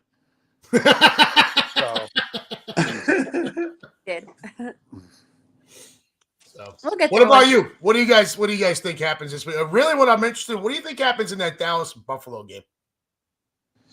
Wow, I got to tell you, Buffalo looked good against Kansas City. I know Kansas City's, taking a downward turn here, but they still went in there and got that win. And they're fighting for their playoff lives. They're on the outside looking in right now. And I'll tell you what, if we trip up here, that game at the end of the year could be for the division. Yeah. So I think if Buffalo was to win out, and you guys drop one more? No, we'd have to lose 2. But obviously one would have to be to them. Yeah. So right. If you lose one that's not to them and they win out, they'd beat you in the process and take the division. They absolutely did. Yeah. That's what I was. They beat us already in Buffalo, and that would be the decisive tiebreaker. By the way, we got to play Baltimore and Dallas still. So I know. Your schedule's not peach either. It's not out of the realm of the possibility that we will drop another game. I hope it doesn't happen because we do control our own destiny. If we went out because one of those games is against the Ravens, we will get the number 1 seed. So a lot to play for. Yeah. And Baltimore's got to go to San Francisco. So correct. That's that's a house of horrors for a lot of teams right now. Yeah, look, the AFC, I know you guys are definitely, the Eagles are incredible and the 49ers are having a great year.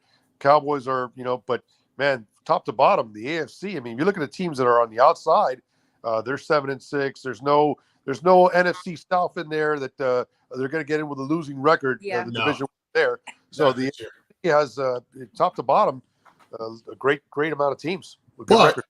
There's no division winner in the AFC, but the NFC South, except for Carolina, everyone's 6-7. Yeah. So you have both conferences are really top heavy, dude. AFC's got Baltimore, Miami. I guess you still have to kind of consider Kansas City, just because it's Patrick Mahomes.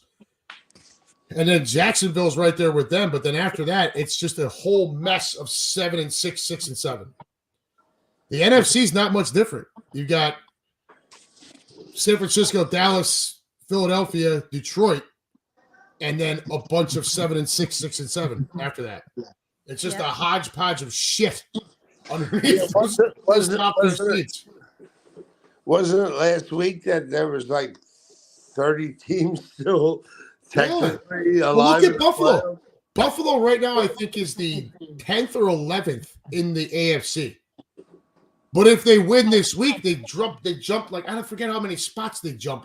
It's ridiculous what's going on right now. No, the NFL nailed it too when they brought up. I actually mentioned to Quimby years ago, and he's like, "You're nuts! They're not going to put 7 teams in and have just the one seed get the bye." Genius! I mean, you get one team with a bye. It really puts the onus on trying to get that number 1 seed and the bye, and then you put that 7 team in. You now got a Monday Night Football playoff game. I mean, they nailed it with that. I mean, I'm not a fan. The playoffs is where I get pissed off at the different days because I don't like the imbalance. If somebody plays on a Saturday and then a Sunday versus a team that played Sunday, I don't like it. I don't like the competitive imbalance. They need to play all on the same fucking days. You're right, and they should have the ability to change that as well. I'll never get like why the NFC Championship game that's being played in San Francisco or whatever, but in the past they'll move that as a 3:00 game instead of what doesn't make sense. That should be the night game. Yeah, that should be the night game. Yeah, I don't get it. That always goes by whichever network, Fox or CBS. Exactly. Again, it's all the freaking TV money, which is obnoxious. Yeah. Why they sold their soul to Amazon for that Thursday night nonsense. And then they give them these horrible football games. I know. Right? And Al Michaels is on there. I think all year. Have you listened to him? I think he's been trying to get fired all year long. Like, let me just see how far I can take this before they throw me out of the booth. And poor Kirk Herbstreit is sitting there trying to have a conversation and be like cool about it. And Al is just up there pissed off at the world. Now they took away any kind of playoff game from him. He's going to be even worse. Dude. Yeah. I think back in the day, Al was one of the best. But... I still think he can be. He's just angry, dude. And he hates Taylor Swift, and that part of it is awesome. The fact that he hates Taylor Swift, and he has no problem. He doesn't come out and say he hates her. He says everything but that. Oh my God. Right? You just know that he can't stand any of it because it's not football. He feels like the rest of us do, only this microphone projects to like 50 million people, and it's glorious. I don't not like Taylor Swift, but her domination over the football is ridiculous. Get out of my football. Ridiculous. Oh, were you guys listening to the pregame show when we were in Kansas City? No. Lou, did you hear it? No, so I didn't. We do this segment called Kajadasa. It's kick-ass, jackass, dumbass, or stupid ass. I know that. I'm familiar with that, but I didn't see that. One of the questions was, Quimby goes, Kansas City nightlife on the weekend. And we're all just kind of, and you can hear the crowd moan and groan. And so Quimby calls it empty ass. And then you hear me, I go, yeah. I say, yeah, empty ass. Like Taylor Swift's ass. Adam. Nailed it. Bam! He's speaking the truth. I'll tell you what, Q is a genius, man. He's that hysterical. Guy. You should have seen us making the run sheet when we were out there. We were doing shots of Jameson and drinking Mick Ultras, doing a run sheet while we're selling T-shirts and checking people in at the hotel. It was a riot. I don't know that I've ever laughed that hard in my life. It was an absolute riot. So yeah, Kansas City. Have you guys been to Kansas City? Did you guys go? No, because they moved to Germany. Yeah, you're not missing much. Yeah, we gotta go. I want to see Royal Stadium and the Negro League Hall of Fame. So it's on the list. That's barbecue's really good. Yeah, barbecue's fantastic. The nightlife is not. So there's a couple of decent spots. Don't get me wrong. Where we had our pep rally was a pretty cool spot. They had cornhole, ping pong, a couple of bowling lanes, a golf simulator, darts, pool, all inside this place. Multiple bars set up, a DJ. It was a cool spot, and it's part of this complex where there's a bunch of other big bars like right in there. So it's a pretty cool spot. It's kind of the sister building to like Xfinity in Philly. Oh, cool. So it was a pretty decent place. The kid that runs it was I hung out with him that was that Saturday night. Got a little too screwed up Saturday night. Yeah. So, I didn't pay for anything. That was the way I was hanging out with Q, and then Q does his Irish exit. He goes back to the hotel. I'm sitting with this kid who runs the bar, and we just go bouncing around to the other bars in the complex. He knows everyone. So we walk in. There's like lines for security. We walk right past all them, walk right in. Yeah. There, give me a shot of this beer. I was hammered. VIP, I like it. I was smashing. It was awesome. Next morning, selling T-shirts was less awesome. I had to start drinking again just to shake it off. Yeah, and I told myself I wasn't going to do that when we were out there. So the rest of the weekend, I was very much chill. Even the pep rally, I was chill, and the tailgate, I think I had 2 beers at the tailgate and 1 at the stadium. That was it. He's done. Finito. Oh yeah. Saturday night killed me, man. I was a freaking mess. And you got the dub too on Monday night, so come on. That was huge, dude. Yeah, man. I had that game as a loss when I looked at the schedule to start the year. I had us splitting with Dallas, losing at Kansas City, and I had us losing against the Jets, but for much different reasons.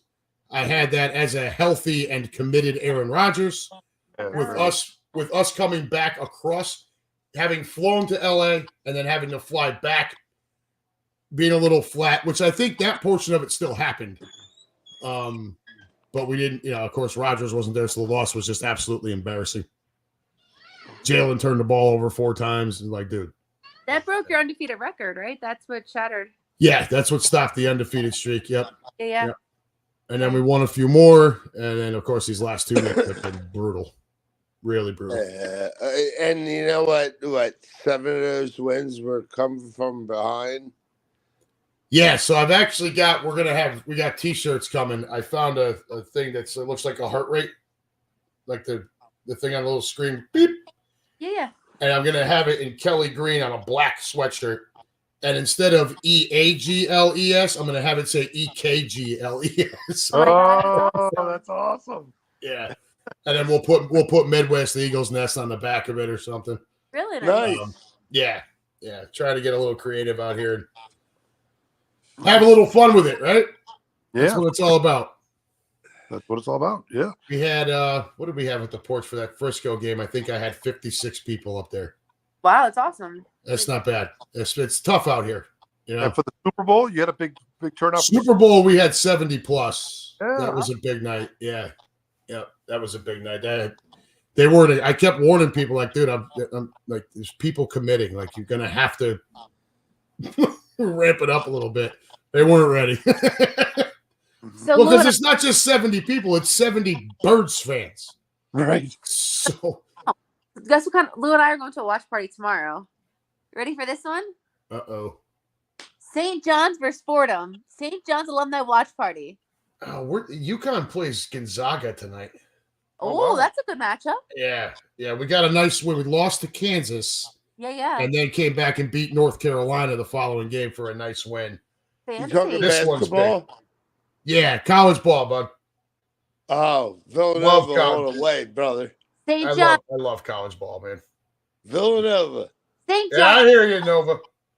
See, My- UConn versus Gonzaga, freaking game don't start till 10 o'clock. I'm an old man. Like, I got to work tomorrow morning. I'll be asleep before tip-off. You're an old man. I'm going to be 60 next year. Oh, whatever. Like, but this, 10 o'clock on a night when I've got to get up and go to work the next day, dude. Terrible. Like, unless Yeah, it's the it's rough. Birds and I'm out doing my thing with my group. Yeah.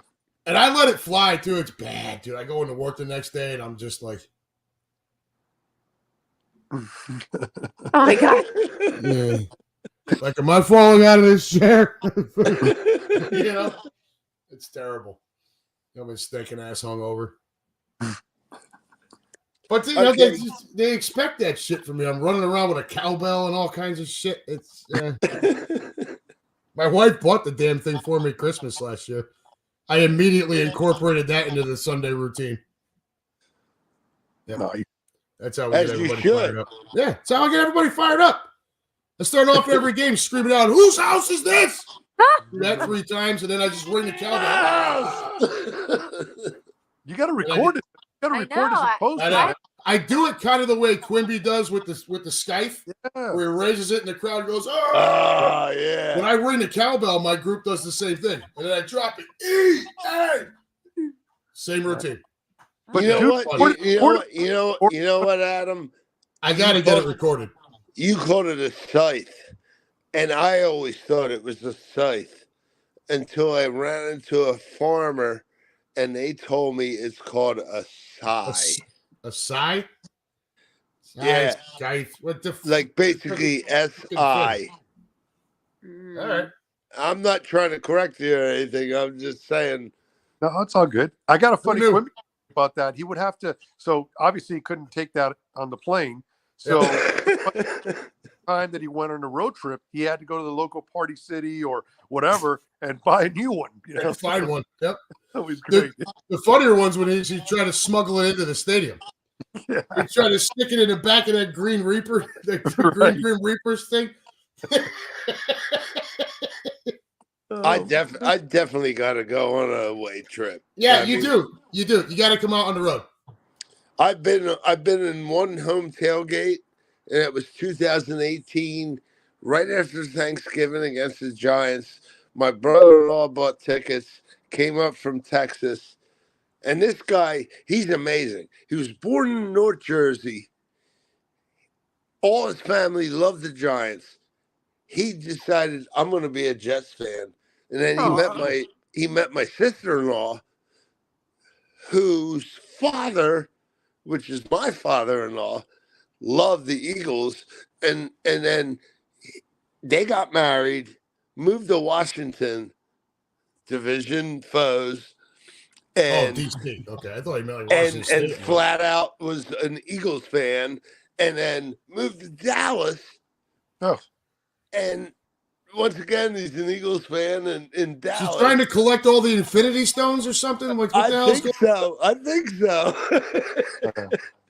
You would love this guy, Jerry. Jerry's a freaking wonderful man, and we had so much fun at that tailgate.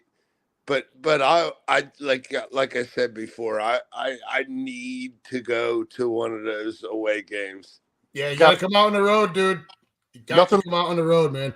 There's nothing like it when you go into another team's building. Yeah. And they're all there clapping and hollering, and even better when you get that win. There's nothing more satisfying. I mean, dude, amazing road wins. Dude, those are special. You should have seen us in Kansas City.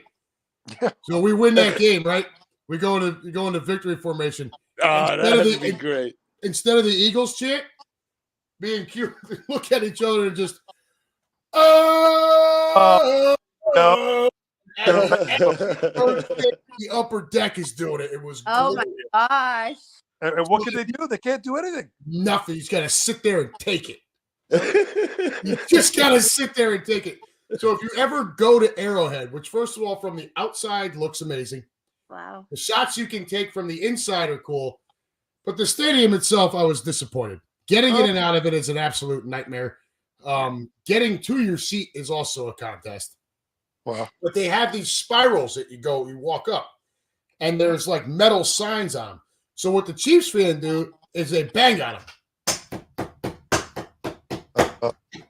And then they start their chant. So we have to hear that the whole time going in. Well, what are we doing on the way back out? Same thing. Awesome. And I mean, wow, dude, we're punching these things. Oh man, yeah. When you go on the road and you come out of there with a win, I think the best win I've ever had on the road was 2015 in Dallas, the Jordan Matthews walk-off touchdown in overtime. I remember that. You want to talk about some salty fans, dude? Those Dallas fans, oh, mercy. I almost forgot about Jordan Matthews until you brought him up. He catches that slant and just takes off. The game was over. As soon as he caught it, you're like, uh-oh, because there was nobody behind him. Gone. He was like Greg Ward, but Bigger. had a chance to play all the time, right? Yeah, well, Jordan Matthews was bigger, a little bit faster. But yeah, he catches that ball and just takes off. And dude, walk-off touchdown in Dallas. Oh. No, last year for us, when we went to Baltimore, when we were down, we came back in the fourth and beat them in Baltimore. That was our favorite. It was silence. We were down 35-14 heading into the fourth and won the game 38-35. Yeah, I remember it. Nice.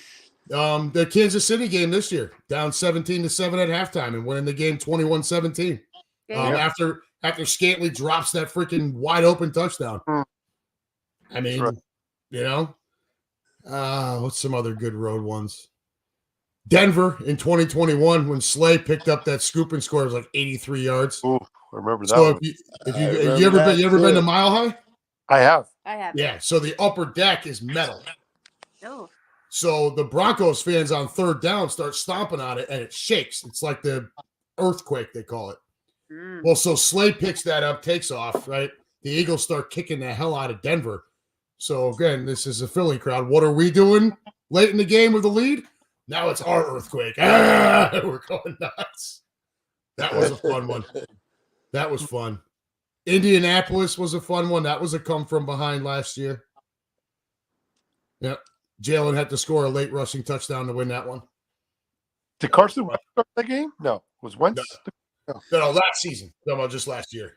No, but I'm saying, was Wentz? No, he wasn't the quarterback for the Colts then. No. When the Colts were on our schedule, I was like licking my chops. I'm like, oh, you're gonna crack at this ginger bitch. Well, and what bothered me because I was one of the guys that defended him for way longer than I should have. And so when all that came about how he was truly behaving behind the scenes, dude, I was just done. Like, you piece of shit. He was everything that Jalen Hurts is not. He wasn't everything that Jalen Hurts is. Yeah, no, Carson Wentz is a spoiled brat, is what he is. He's gotten everything handed to him. He's the prototype. He's 6'5", he's 240 pounds. He's got a big arm. He's athletic. So he's been, he was given the ball at a young age, right? Because he's bigger, faster, stronger than everyone. He's just giving it to him all throughout elementary school, high school, college. And then Howie rolled out the red carpet for him, put up freaking pictures of him all over the Eagles offices. Yep. And he never had to eat that humble pie, whereas Jalen Hurts, a little bit smaller, had to work harder, got benched at Alabama, had to eat that humble pie. And you see the difference in the demeanor. The work ethic's better. The leadership skill is better. It's a better teammate too. Yeah, I'll give you a story on that too. Speaking of Carson Wentz, so I was at the game, traveled with the Green Legion, right when they went to LA. They faced the Rams in the Coliseum in the game that Wentz went down. Yeah, and Foles came in, and obviously the rest is history. But a lot of Birds fans that particular game. I chose to travel in that game because the Dolphins completed the undefeated season at the Coliseum. Yeah. So I wanted to, not just hang out with my boys. I also wanted to be there for that significance. I never in my wildest dreams thought I'd see your starter, who was having an MVP season at the time. He was the MVP of the league. He was. Went down, and credit to your fan base. You guys, hey, rally around Nick. Nick's a winner. Not everybody. Well, not everybody, but there were a lot of people there that did so.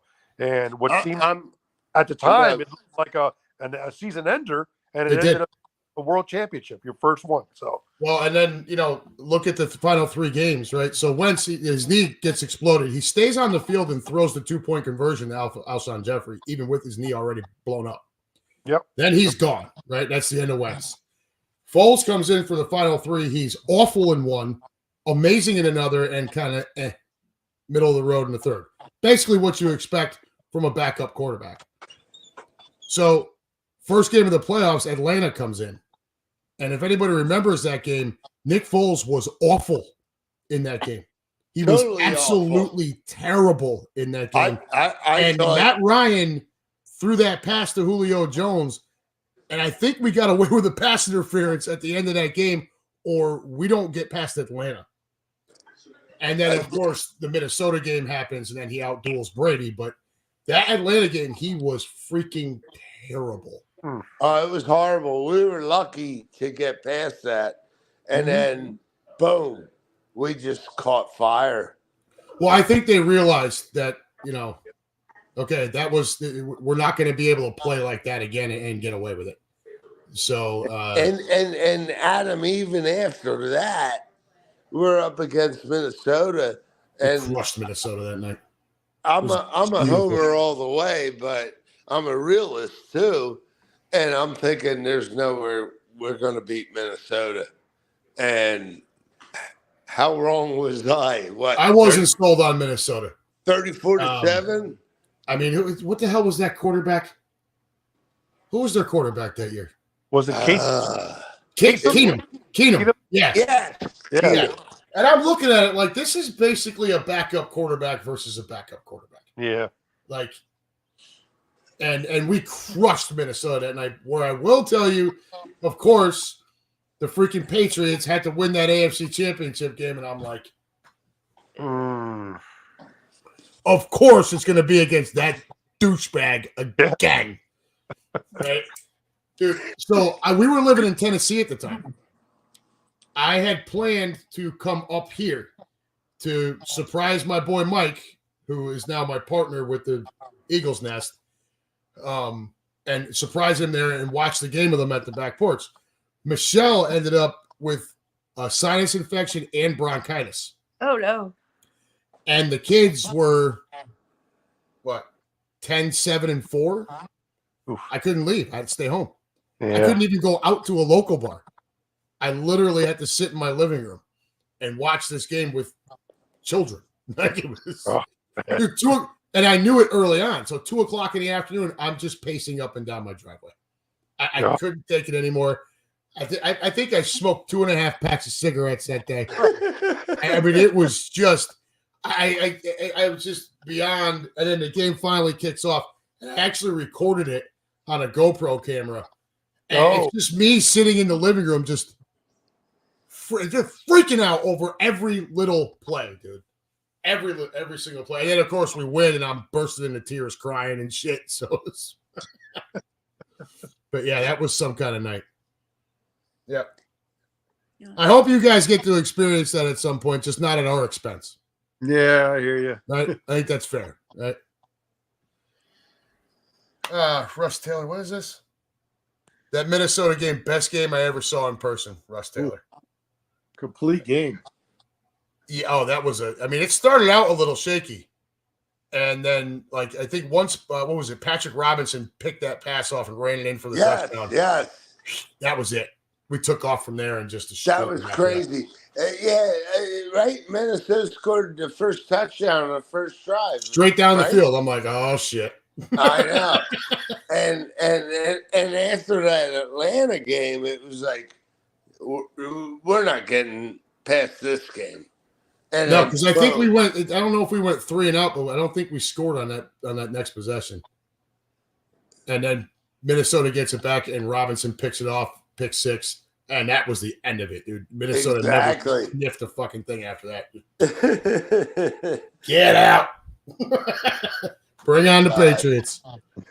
You know what? You know what I get pissed about? Everybody says we only have one Super Bowl, but what? This one. We won. That's the one. Before the Super Bowl era, we won 2 championships, if not 3. 3. 48, 49, 60. 48, 49, 60. You're correct, Adam. And, we got 4, not 1. That's my answer. I mean, you get the same argument with Browns fans, who I, affectionately refer to the Cleveland Browns as the factory of sadness. But they've got all the championships in the world pre-Super Bowl. Oh yeah, man! Jim Brown era. No, I did. Yeah, Paul Brown as the coach. So, but yeah, our one Super Bowl, just like the T-shirt from the Green Legion. This is how many we got. With the middle finger up. That's it. It's, Q had the Super Bowl ring put on the thing, so it's more like that. That's beautiful. So, all right, guys, I'm going to wrap it up here. You guys, Yeah. you guys good? It's been almost 2 hours here. I gotta It's been wrap it fun. up. Yeah, Lou, I'm glad you jumped on, man. I'm glad you jumped in here. It's always fun when people. I'm glad Lou and Ash jumped in too. I love you guys. We love you. Good. Congratulations to you two again. Thank you, guys. Thank you. Yeah, And couldn't happen to a better couple. And if I'm not around to see you guys next week, I hope you all have a Merry Christmas. What Yes, do you mean you're not you too. around? Yeah, where are you going? I know. What? You're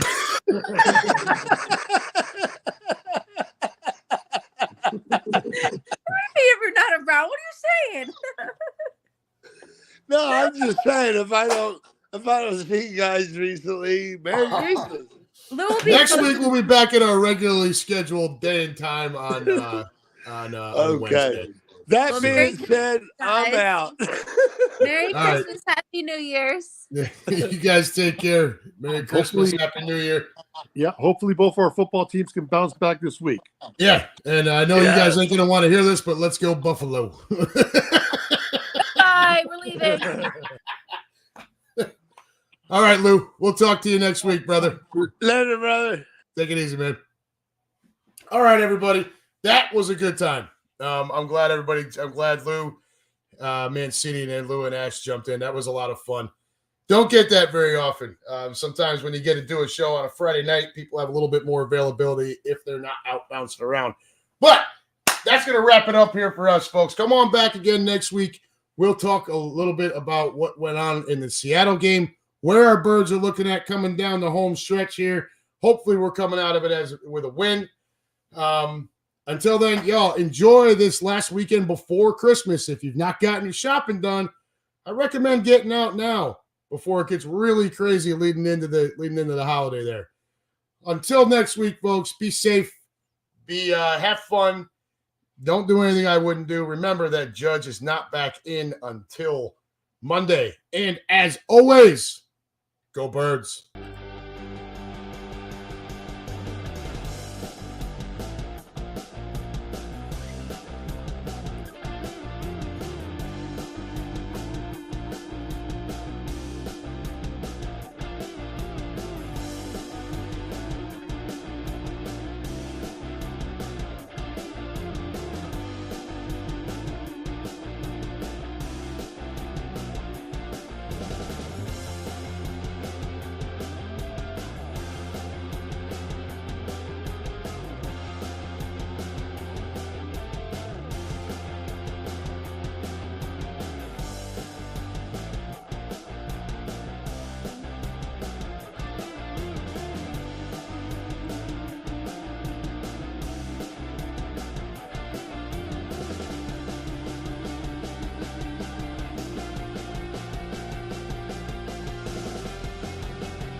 All right, folks, that's going to do it for me. I'm out of here. Take care. We love you.